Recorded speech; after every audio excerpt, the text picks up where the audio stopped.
Before we continue, a quick recap of episode 2. Ada's watery stool and vomiting got worse. Neighbors came with all sorts of advice. One said it was spiritual.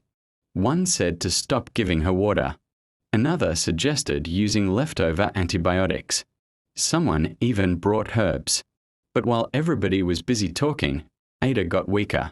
She collapsed. They rushed her through the night to the clinic, and the nurse asked a question that froze the whole room. Has she been urinating today?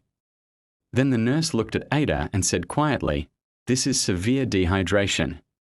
Now, let's continue from there. The clinic was not loud. It was urgent. The nurse didn't start with shouting. She started with action. She called for help. She quickly checked Ada, touching her hands and feet, checking her mouth and eyes.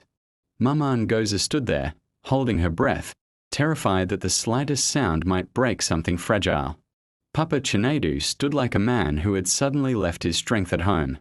And this is where parents listening to me right now must pay close attention. Because many children don't die from diarrhea itself. They die because their bodies become too dry. The water inside them just runs out. And in a small child, dehydration can move fast. Very fast. The nurse asked again if they had given her ORS. They hadn't. Not because they didn't love their child, but because they didn't understand how urgent it was. And because nobody had taught them clearly. The clinic team moved quickly, trying to start urgent treatment. But Ada's body had already been drained for too long. Mama Ngozi kept whispering, "Please, please." Papa Chinedu's eyes were red but dry. Some men don't cry easily. They just go quiet. Minutes passed that felt like hours. Then, a small silence entered the room. Not the normal kind. The kind of silence that makes adults stop talking. Mama Ngozi looked at the nurse's face and knew something was wrong. The nurse didn't dramatize it. She spoke like real life. She said, "Madam, I'm so sorry." And that was the moment Mama Ngozi screamed. Not to disturb people, but because sometimes the body releases pain through sound. Papa Chinedu didn't fall down or shout. He just sat down slowly, as if his bones had become heavy. He kept repeating one sentence under his breath. "I thought it would pass." My people, that sentence is the reason this episode exists. Because "it will pass" has stolen too many chances. Now listen. This is not a story to make you sad and leave you helpless.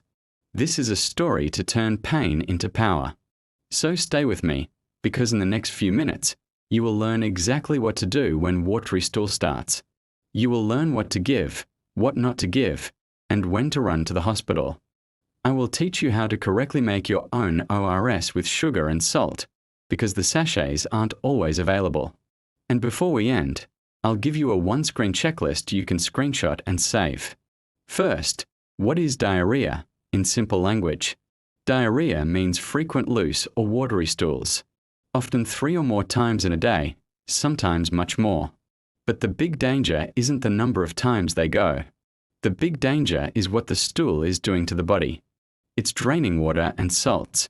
Now add vomiting to that. Vomiting drains even more water. So the body is losing water from 2 directions. This is why a child can look not too bad in the beginning, and then suddenly become weak. That sudden weakness is not magic. It is dehydration catching up. So what should parents watch for? Let's talk danger signs, because this is where many people miss it. Danger signs include a very dry mouth, sunken eyes, extreme weakness, and unusual sleepiness, like the child is too quiet, too limp, too tired. Fast breathing, a fast heartbeat, and one sign that is very, very important, little or no urine. Let me say this in small pidgin so it enters well. If piking no day pee, a beg no do make we watch em. NA hospital matter. Sharp sharp. Now let's talk action. What should you do immediately when watery stool starts? The first 10 minutes matter. Not because you will cure it in 10 minutes, but because those 10 minutes can prevent dehydration from becoming severe. Step 1. Do not panic. Panic wastes time. Step 2. Start rehydration immediately. The best option is ORS, oral rehydration solution. And let me explain something clearly. ORS is not a drug to stop stooling. ORS is a life-saving fluid that replaces the water and salts the body is losing. So even if the stool continues, ORS keeps the body alive while the infection runs its course and while you seek proper care. If you have an ORS sachet at home, great. Use clean water. Mix it exactly as the sachet says. Always follow the pack instructions. Give small sips often. Now, what if the child is vomiting? Many parents give up here. They say, everything is coming out. Don't give up. Wait 5 to 10 minutes after the child vomits, then continue giving the ORS, but in smaller amounts. Spoon by spoon. Small, small. Steady, steady. Because even small amounts that get absorbed can make a huge difference. Now, if an ORS sachet is not available, this is where homemade ORS comes in. Listen carefully. The measurement is very important. Too much salt can be dangerous. So don't do guesswork. Know my hand measurement. Here is the recipe. 1 liter of clean water, 6 level teaspoons of sugar, and half a level teaspoon of salt. Stir until everything dissolves. Let me repeat that slowly. 1 liter of clean water, 6 level teaspoons of sugar, and half a level teaspoon of salt. If you are not sure the water is clean, boil it and let it cool before mixing. And please, level teaspoons. Not heaped up like a mountain. And the salt is half a teaspoon, not 1 full teaspoon. I beg, no turn am to soup. This is emergency science, not kitchen freestyle. Give the child small sips often. If vomiting happens, pause for 5 to 10 minutes and then continue. Keep the solution covered and use it within 24 hours. After 24 hours, throw it away and make a fresh batch. Now let's address a common mistake. Some people stop feeding the child completely because they want the stomach to rest. But children need strength. So continue feeding. For babies, continue breastfeeding. For older children, give small, simple meals they can tolerate. The goal is hydration first, but food supports recovery too. Now, very important. When should you stop home care and go to the hospital immediately? Go immediately if the child is very weak or unusually sleepy, is not drinking or cannot keep any fluids down, has blood in their stool, has persistent vomiting, has a high fever, or is not urinating or urinating very little. Even if you're giving ORS, if any of these danger signs are present, don't stay at home doing trial and error. Give the ORS while you're on your way to the clinic. Now, let's do a quick myth versus truth section, because this is where WhatsApp University has damaged many homes. Myth 1. Stop water so the stooling will stop. The truth is, stopping water does not stop diarrhea. It only increases the risk of dehydration. Myth 2. Every diarrhea needs antibiotics. The truth is, many cases are caused by viruses. Using the wrong antibiotics can cause harm and create resistance. Let a clinician decide. Myth 3. It is spiritual so the hospital can't help. The truth is, you can pray, yes. But dehydration is a physical problem. A child can die physically while adults are arguing spiritually.